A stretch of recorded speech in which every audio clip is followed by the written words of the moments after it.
Are flapless implants a thing or are they a fad? I feel like there is a lure of some courses that want to attract the inexperienced GDP who perhaps is afraid of surgery or averse to surgery, who can't raise a flap, and they thought, you know what, if we start teaching a guided system that doesn't involve flaps, then maybe the dentist will come and learn implants and place our implants. So that is the cynic in me thinking that, but I got on the main man who knows everything about implants, Dr. Pav Khaira, on today on this group function about, is there a place for flapless implants? And of course, from that, we go into different directions in terms of, okay, when is it suitable? When is it contraindicated? What are the problems? And how we can learn more and get into this field of implantology if you are a novice, if you are someone who's thinking about it, but you're afraid to make that next commitment. How does one get into the field of implants? A huge daily topic for young dentists. So let's join this group function with Dr. Pav Khaira. Dr. Pav Khaira, back again for the third time from the Dental Implant Podcast. How are you, my friend? I'm very good. How are you doing? Amazing. And last few times you came on, you really busted some myths and you helped us to understand some basic things. Can we probe implants? What happens when an implant is bleeding, the soft tissues are bleeding? How can you tell if you need to be worried or not? So you cover these really fundamental topics. And guys, if you haven't listened already, listen to those. And of course, we had you on for finding your niche in dentistry. So you've done some pretty big topics. And when this topic came along about flapless implants, which is what we're talking about today, and I can't wait to dig into that. But just for those people who haven't listened to those episodes yet, and I will urge them to check out those episodes. So right now, those watching on YouTube, the thumbnails will be flying up. You need to listen to those previous episodes to really appreciate all the wonderful things we've covered so far. But just tell them about your week-to-week, day-to-day dentistry that you're passionate about. Jazz, firstly, thank you for having me back again. Secondly, all I do is place implants. That's it. I don't do anything else. So what's the best way to frame it? Is an average implantologist, an average busy implantologist, they're quite happy to place 200 implants per year. I'm very fortunate to be in a position where I'm placing about 1,800 to 2,000 implants per year. Wow. So, you know, in the last few years, you know, my experience has gone up significantly. And I say that from a point of being humbled, because I thought I knew what I was doing to start with. And then you start placing that volume of implants and it's just like, whoa, actually, this is a different game. You got to relearn your skill set. So, Pav, I see the crazy and amazing, life-changing transformations that you do on our Telegram group. You're so good at posting those and the radiographs before and after. And so if you're a little bit averse to blood, probably don't look at those posts from Pav. But he'll show you anatomy that you never knew existed. He'll show you what the pterygoid plate looks like. He'll show you all this cool stuff, but the basic stuff as well, which you cover so well.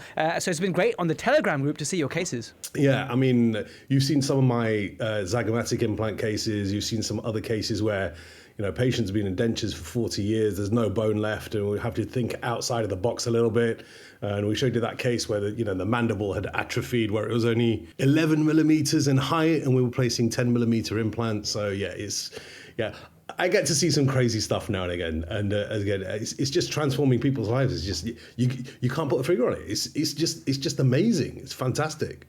I can see that in the post-op portrait photos in the eyes of the patients. The kind of work you do is very transformational. So it's great to be part of that and to see that. And today we're covering flapless implant courses and just technique of flapless. And the position I come from, Pav, is as a position of being a cynic, in the sense that a few years ago I started noticing all these like pop-up courses. Now I don't place implants, right? But I'm very keen restorative dentist, so I refer out to colleagues who do place implants. But then I did see a surge in courses saying, hey, you don't even need to be able to raise flaps to place implants, flapless implants.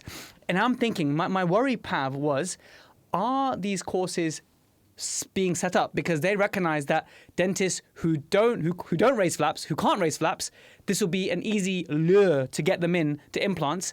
Is that what it was, or is flapless a valid technique? I know it's a big level question. You're probably going to break it down, which you're very good at doing, but that's the position I'm coming from. Is it a fad or is it a thing? So let me spin this question around for you. So if something sounds too good to be true, it's normally too good to be true, right? So there is a position for flapless implants. And here's the key. In the correct circumstance, they're fantastic, okay? There are a number of courses available now where it's very much, as you said, you don't have to be able to raise a flap. We will do it guided. We will plan it for you. All you have to do is a tissue punch, and then you use the guided system, and then you place the implant. That's it. Jazz, is really not as simple as that, right? It's you need a certain amount of bone volume around implants. You need a certain amount of soft tissue around implants. Not only do you need a certain volume of soft tissue, you need a certain quality of soft tissue as well. And if you're doing flapless, you may end up having just enough soft tissue, and then you do a tissue punch, and all of a sudden it's gone. So what do you do then? Because you're immediately on the back foot with this case. This case is likely to start sliding backwards really quite quickly. And here's the other thing as well, is what do you do if the guide doesn't fit? Then what?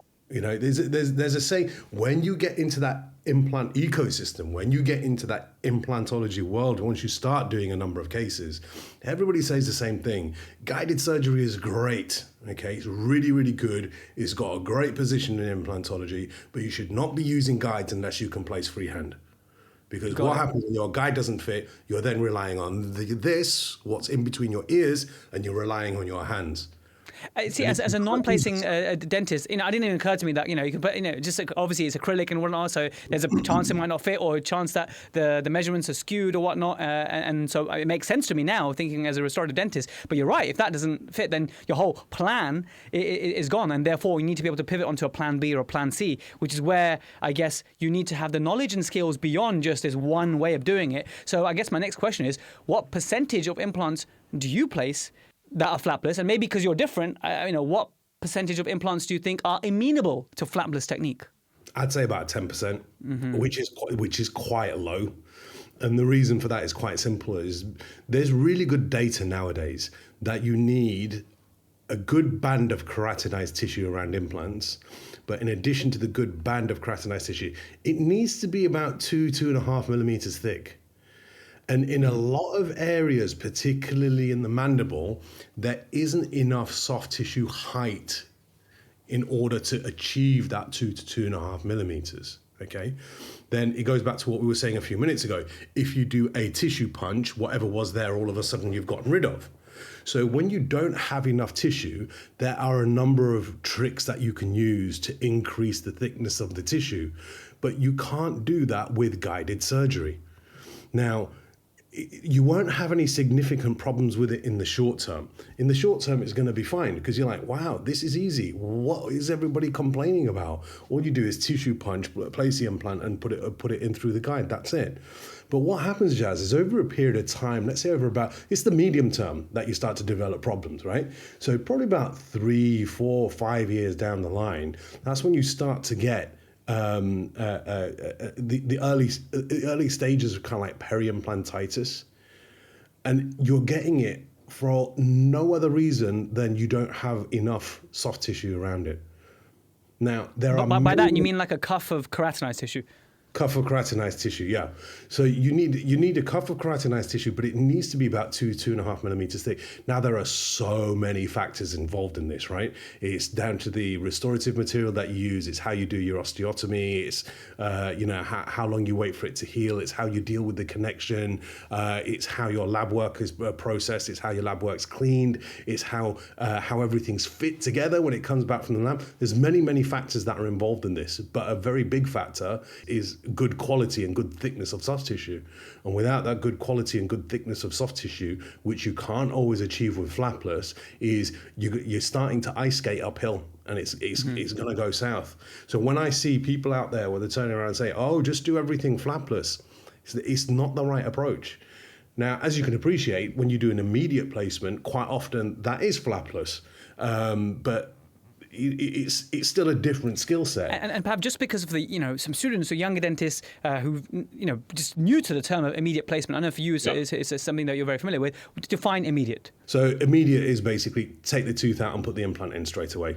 It's a little bit more intricate than that because it's like, it's within a certain number of days and weeks. But let's just keep it simple. Tooth comes out, implant goes straight in case. So there's a tick box that I'm looking at in my mind. So once the tooth's out, I'm looking at a number of parameters and I'm going tick, tick, tick, tick. Okay, let's put the implant in. If I'm going tick, cross, cross, it's like, I'm just going to do delayed placement in this. So the term immediate implant is the implant goes into place the same visit that the tooth comes out. And what's the benefit of this to the patient? It's a shorter overall treatment time because then you're not waiting for the site to heal. The downside to it as a surgeon is it's much trickier to do because you've got less bone to play around with. So your implant positioning needs to be pinpoint perfect. You can't do that with a guide. Not always anyway.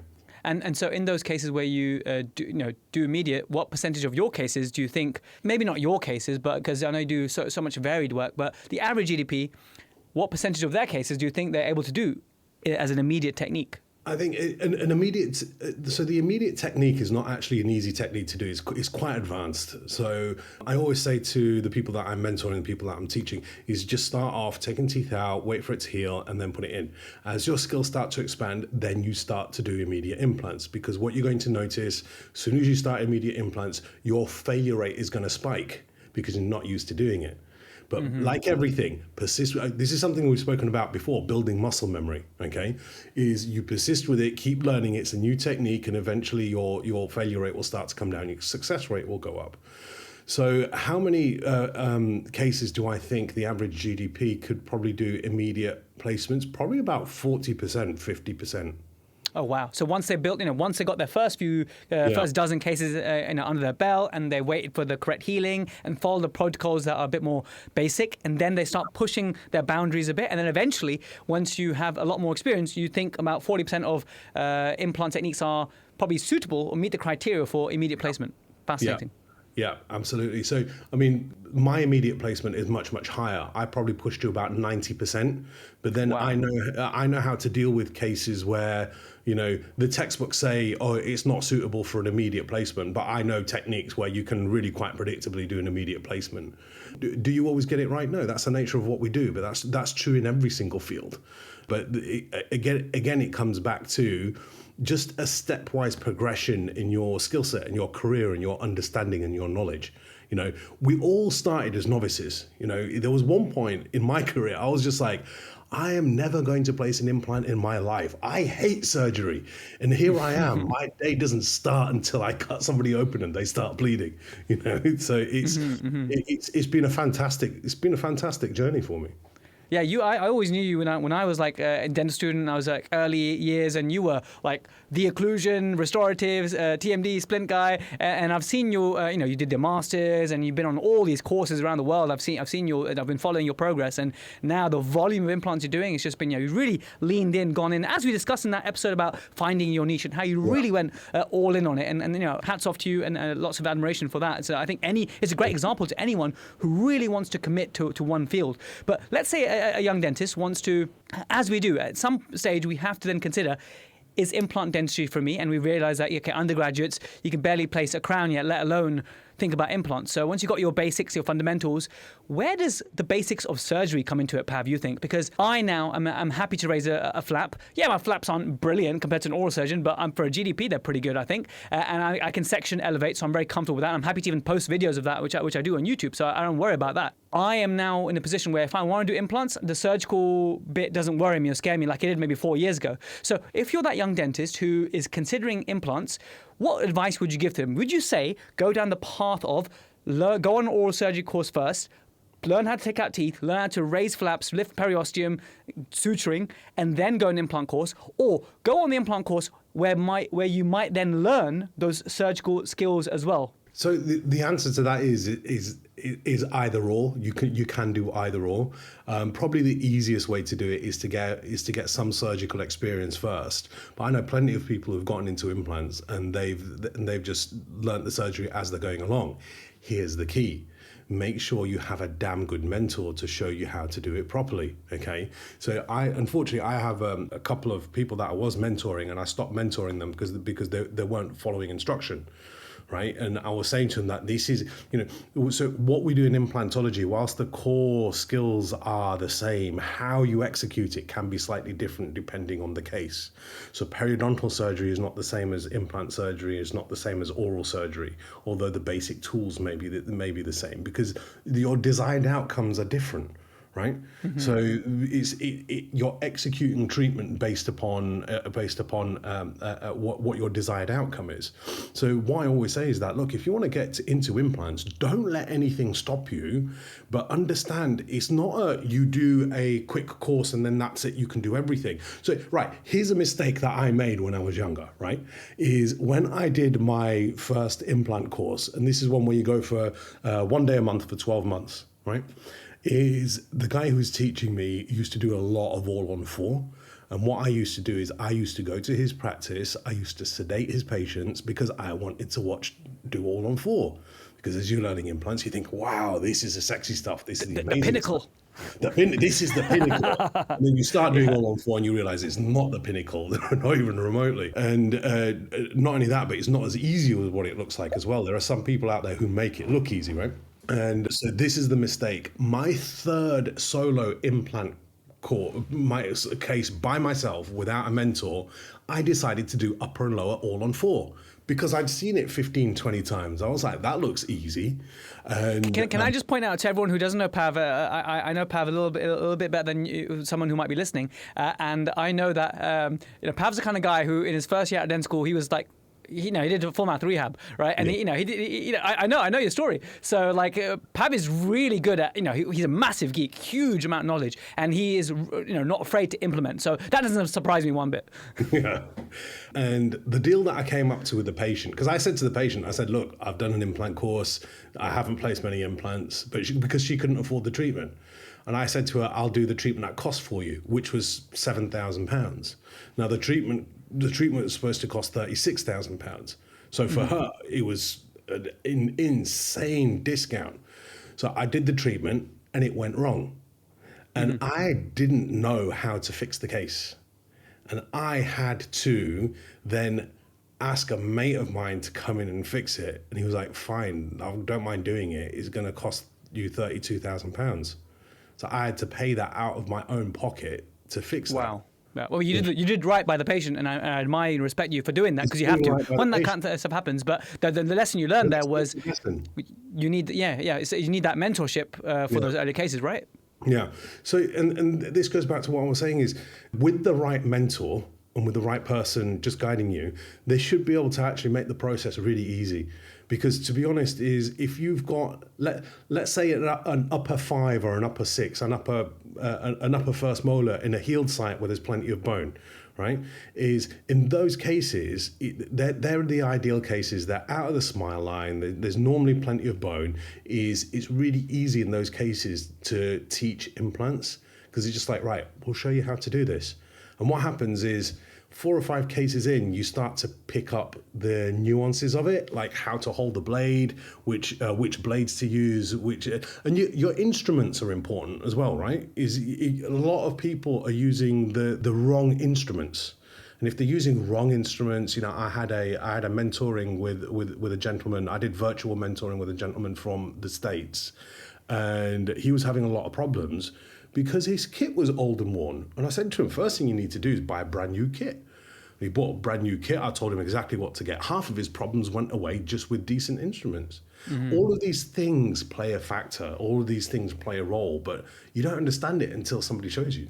Yeah, absolutely. So in that vein of how do you find that person to show you? So a question is, where can you find Implant Mentorship? Now, I do want to talk about the cool plans that you have, and I'm very excited to read about that, and I want to learn about that. But and then that's something I know is going to be having an international reach and stuff. But if you talk generically, how do you identify a mentor in the implant world? And then please tell us about your mentorship services, because I know they're very prominent. Like you said, you teach that guy in America, but I know you've got really grand plans as well. So firstly, what I always say is the people that I mentor, I'm very picky and choosy with regards to who I mentor.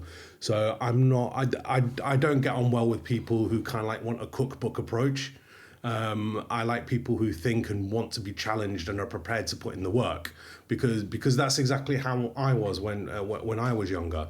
And I think that you can't really teach this type of stuff if you're looking for a cookbook approach, because if you look at any one single scenario, there's probably 7 different ways to do it. So you need to think, well, if I do it this way, what can potentially happen? And then if that happens, how do I fix it? So I only really mentor very select people who think. So my mentoring works in a number of ways. Either people bring their patients to see me, or for a day rate, I will go to their practice.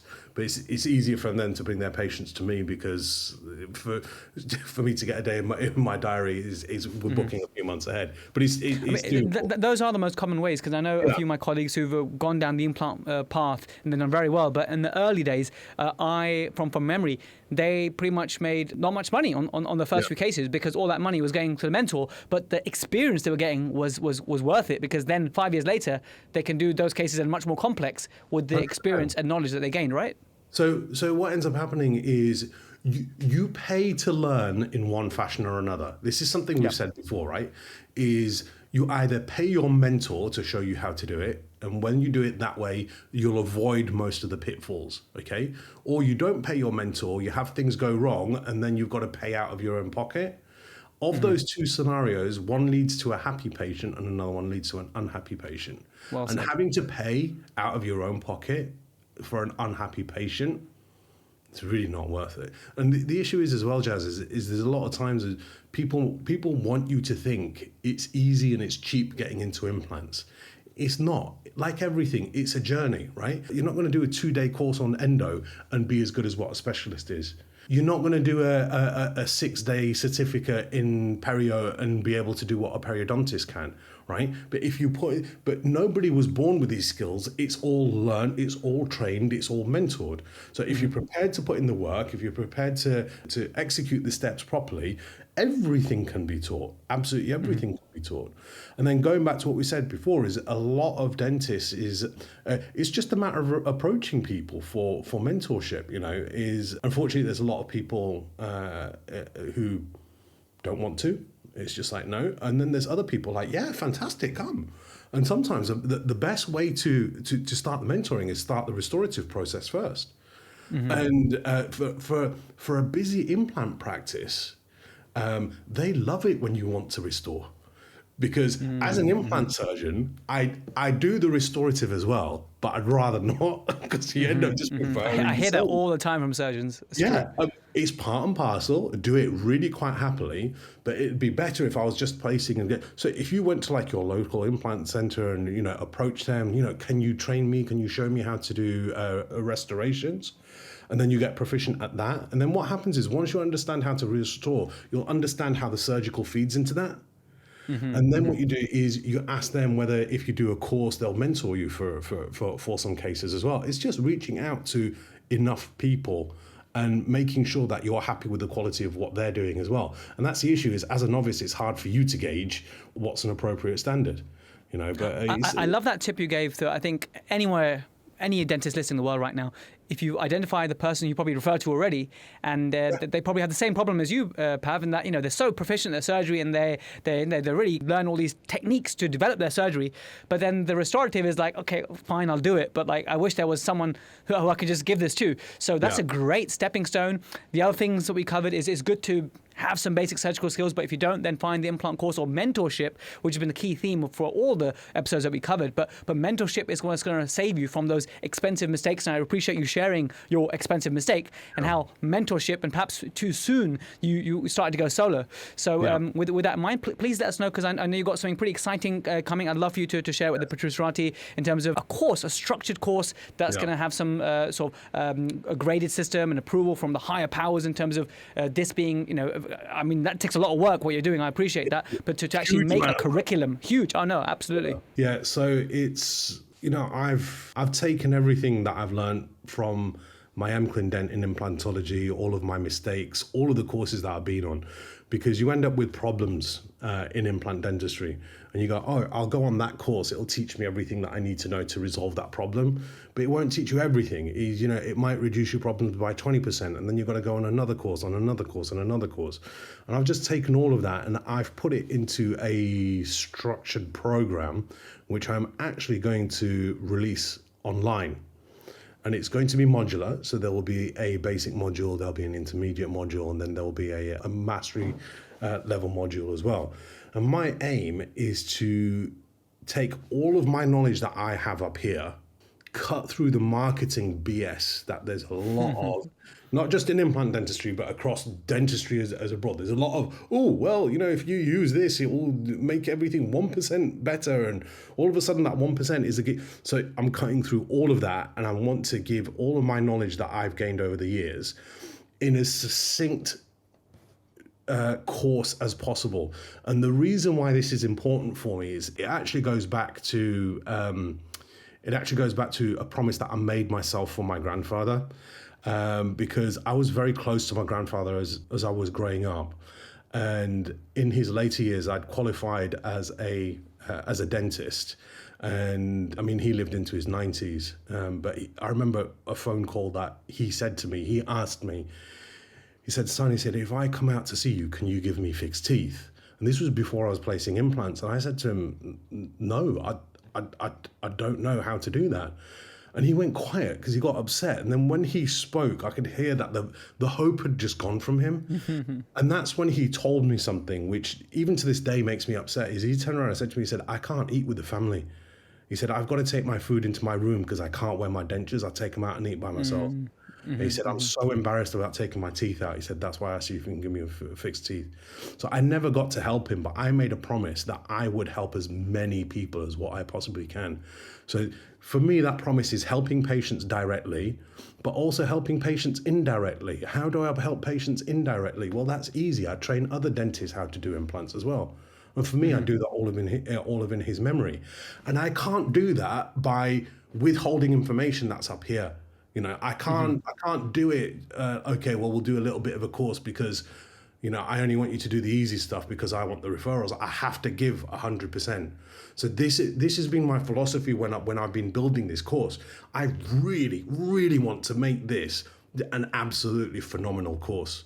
And I am in the process. And like you said, mate, it is not easy because there is so much paperwork involved. There's a lot of white tape to get through to get the correct sort of grading for a proper curriculum and a course behind it. But I mean, for me, that the letters it's great that you're pursuing the letters, but me and you both would agree that the letters is not so much as in terms of the implementation of the knowledge and how you can actually start placing implants, right? Because Pav, I'm sure you know so many dentists who've been on implant courses and they just placed one or two or just never did and they just fizzled out. And there's only maybe someone said about 1 in 8 dentists actually goes on a course that actually really flies afterwards and starts placing implants. So what do you think is the secret sauce to make a course like you are, and I'm sure this has been at the very front of your mind, to make sure that a dentist all the dentists are able to implement as much as possible?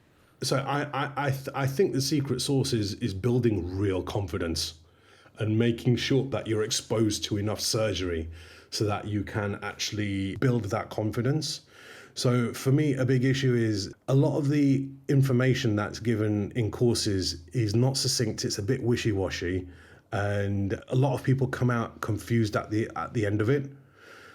So please understand, I'm not bashing courses because the vast majority of them are actually pretty decent. But what I'm talking about is I'm talking about trying to, I don't want to be sponsored by any one implant company, because then, because if you're sponsored by an implant company, you kind of have to be nice to that implant company, right? Whereas I want to be able to give people the critical thinking so they can think to themselves, okay, let's look at this implant system. What's the pros and cons to it? How could it work? Because, Jazz, the vast majority of implants work, but how you execute them is a little bit different and subtle depending on the implant, if that makes sense. You need to understand the overall principles that if you choose this implant system, you can execute it correctly. If you choose this other implant system, you can still execute it correctly.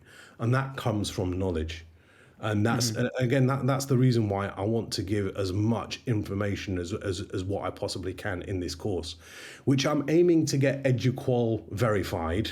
But that's not an easy process to go through. Yeah, and like I said, that's not as important as it, and it's good that you're doing that, but it's not as important as just like you said, giving that secret sauce to get people to implement. And just so you said, it's about giving confidence. So if anyone's interested, how do they learn more about your online sort of modular content? So the online modular content, I've written it. I'm in the process of recording it. It will probably be ready to release in approximately 6 months' time. Approximately. Okay. It just depends on jumping through hoops with EduQual, and there might be a few tweaks to the course content. What I am doing is, because obviously recording a course is not cheap as well, I am, for a very few people who are prepared to sign up sooner rather than later, I'm offering a ridiculous discount on the course, and I'll message that over to you later, Jazz. But basically, it'll be a cheap way to get into implants, basically.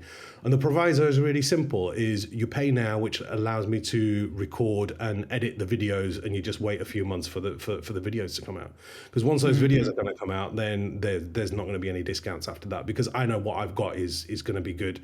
And so I've taken everything. I've sent it to friends who place a lot of implants, and they've looked at it and they go, well, "Can we do the course?" I was like, "What are you going to gain from this?" And they're like, "Well, it's more than what I learned on my master's degree." Is this for like beginners as well, like for beginners? If you're a complete novice, never placed an implant, yes, you can do it. The mentoring's separate, but it will give you, because theory is theory, right? You can learn that online, you can learn it from textbooks. So I'm going to make it as succinct as possible. I've got a number of guests coming on to talk about their niche topics as well. So if you've never placed an implant in your life and you want to start, absolutely.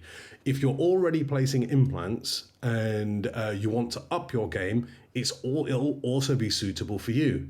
Now, if you're placing a reasonable number of implants and you want to start doing more complex grafting, you want to start to get into sinus lifting, you want to do more aesthetic work in the anterior region, it's going to be for you as well. So this is why I've split the course up to be modular. So there's what I call a gateway module, which is your gateway into implants. There's an advanced module, and there's a mastery module as well. So I've tried to make it as all-encompassing for everybody as what I possibly can, respecting the fact that some people are going to be drawn towards some areas as opposed to others. Yeah. Well, what I'd appreciate then is anyone's interested, what's the best way for them to reach out to you to learn more? Because obviously there's a bit of a wait until this all happens. But like you said, for those people who are really keen and they love your stuff and they want to learn from, they know that, okay, I want to learn from Pav, and that would make sense to anyone, I suppose, to learn from someone with so much experience like yourself, which is amazing. But if they're ready to sort of learn more, how can they reach out to you? So probably the easiest way to reach out at the moment is through Instagram. Send me a direct message. So you can go to either Dr. Pav Khaira, the Dental Implant Podcast, or I've also set up the Academy of Implant Excellence. So any one of those three, basically. There is a landing page being built, but that's in the process. So it's. Well, I appreciate you sharing that with the community. Yeah, Instagram's probably the easiest way at the moment. Yeah. Well, there we are. Recurring themes of mentorship and not falling into a marketing trap and just going flapless. Because, like you said, I learned a few things. About 10% amenable. So I also learned that 40% for the general dentist, you could do immediates, and there are some intricacies with that. But I like the way that you propose to the young dentist that perhaps, even though you could do an immediate in those first few cases, you kind of describe the ideal first few cases, an upper molar, out of the smile line. So these are really good nuggets to appreciate. So Pav, thank you so much for coming on and discussing this very interesting topic of flapless implants. I think we've now debunked another myth there. So I appreciate your time always, my friend, and all the best with this huge project. I'll follow up again with you in about 6 to 8 months and see how it's all going. But I can see now how much work you have ahead of you. But yeah, very exciting, because I know this is your passion. This is your real project that you love so much. So I know you'll do justice to it. Thank you so much. Well, there we have it, guys. If it sounds too good to be true, it probably is. So remember that with implants and with flapless and anything in dentistry, if it sounds too good to be true, it probably is. So it's great that you shared themes of mentorship, and I appreciate that Pav shared his big mistake, his £32,000 or whatever it was mistake that he made, and that really highlights the importance of mentorship when it comes to implants. So if you'd like to learn more, reach out with Pav through the Instagram channels. Otherwise, hit the like button, hit subscribe if you enjoyed this episode, and I look forward to making more for you very soon.